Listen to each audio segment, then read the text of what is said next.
Hello, hello, group. Ooh, it's sunny here, isn't it? My goodness. Try it. Well, I know I can show up here just as I am, right? I just love this group. So here I am. I've been working with talking to a lot of women lately about people pleasing. And I don't know what it is about that term. I'm not crazy about it. And I'm not sure why. But I think this is it.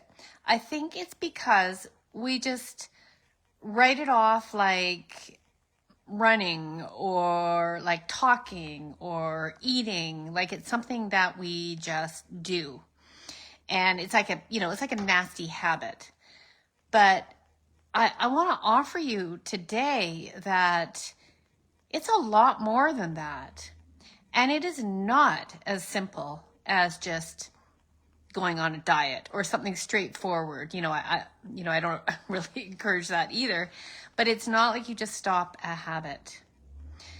People pleasing at its very core is self-abandonment.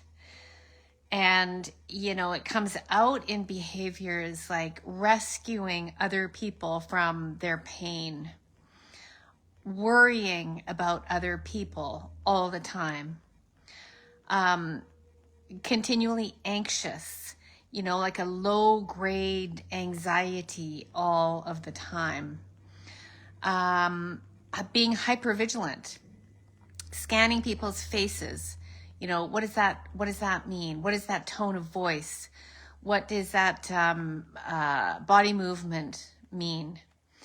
And so at its core, we have learned at a younger age to leave our own body behind for the sake of other people.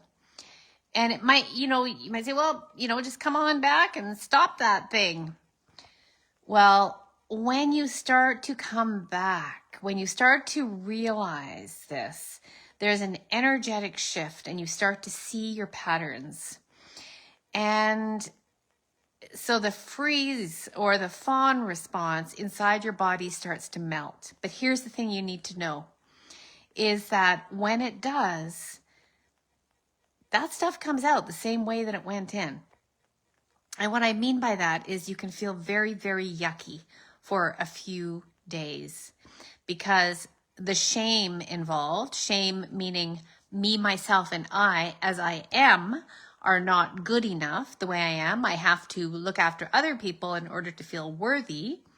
That shame starts to resurface and it can really send you into a tailspin, and you try to collect yourself and cover it up and swallow it back down. And unless you know this is what's happening, it really feels like a dark night of the soul. And you have to trust, have faith as you move through it, that you'll be okay. The consequences of people pleasing are not funny. It's one of the things that causes so much tension. And that self-abandonment contributes to chronic illness, chronic pain, low self-esteem, low self-worth, can't set boundaries, all of those things because you're not valuing yourself. And this is way more than going for bubble baths and spa days. So the journey back to yourself is the journey back to your own aliveness.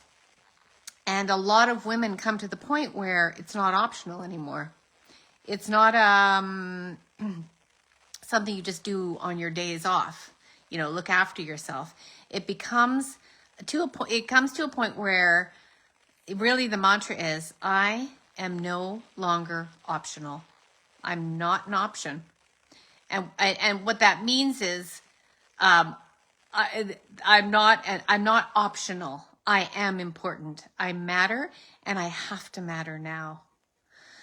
So this is why and it can be so insidious and so invisible that it can be hard to pinpoint and see it in action, because you often can't see something when you're not in your own body. You're out there somewhere.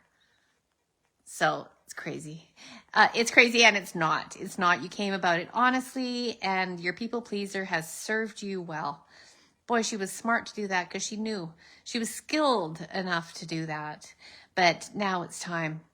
So I hope you'll join me for a free masterclass tomorrow, because this is a very important subject. It's not to be written off. And I'll leave the link below, and leave me any questions you want me to answer. Particularly if you register and you can't make it, you'll get the replay, but send me your questions and I'll make sure that I answer them tomorrow during the class. Take care, everyone. Bye for now.